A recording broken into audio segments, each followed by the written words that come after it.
Mas makatotohanan pa itong Milwaukee Bucks na magdi-trade para kay Bradley Beal kaysa kay Jimmy Butler.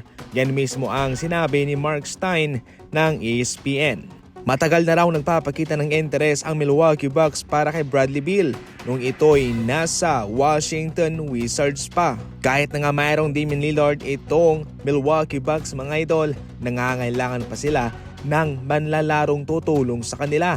Hindi na nga ganon kaganda at kalaki ang ibinibigay na performance nitong si Chris Middleton. Paunti-unti na nga siyang hinihila ng kanyang injury. Kaya sa ngayon mga idol, posible nga siyang isali ng Milwaukee Bucks para sa isang trade package para kay Bradley Beal. Kahit papano, naging produktibo naman si Bradley Beal sa season na ito.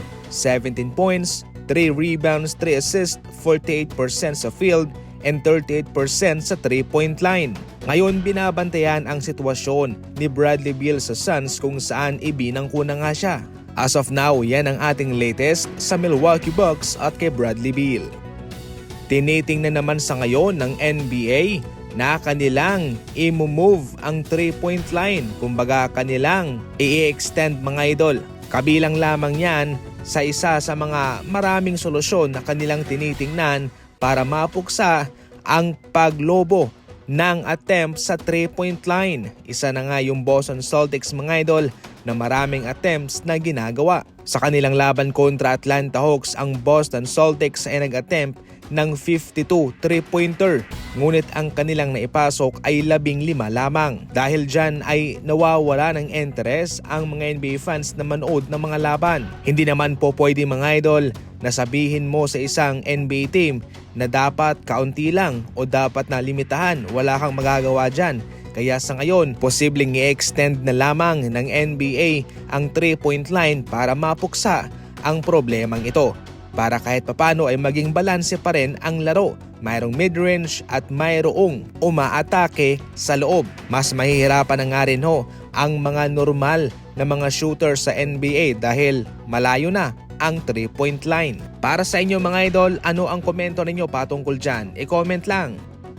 Eto na nga mga idol, kinumpirma na ni Michael Scotto ng Hoops Hype na itong Golden State Warriors ay magti-trade para sa isang big man. Eto nga mga idol ang mga manalarong nasa kanilang listahan sa ngayon. Si Nikola Vucevic ng Chicago Bulls, John Collins ng Utah Jazz, Jonas Valanciunas ng Wizards, Daniel Gafford ng Dallas at Williams ng Portland Trail Blazers. Mga big time na mga pangalan itong si Nikola Vucevic at Valanciunas. Malaki ang hinihingi sa kanila ng kanilang kupunan. Samantalang kung budget meal, hindi ka magpapalabas ng maraming asset, mga picks at mga manlalaro, pwede na si Robert Williams, isang defensive na center. Itong si Gafford, maasahan mo sa ilalim, mapadepensa man yan o opensa.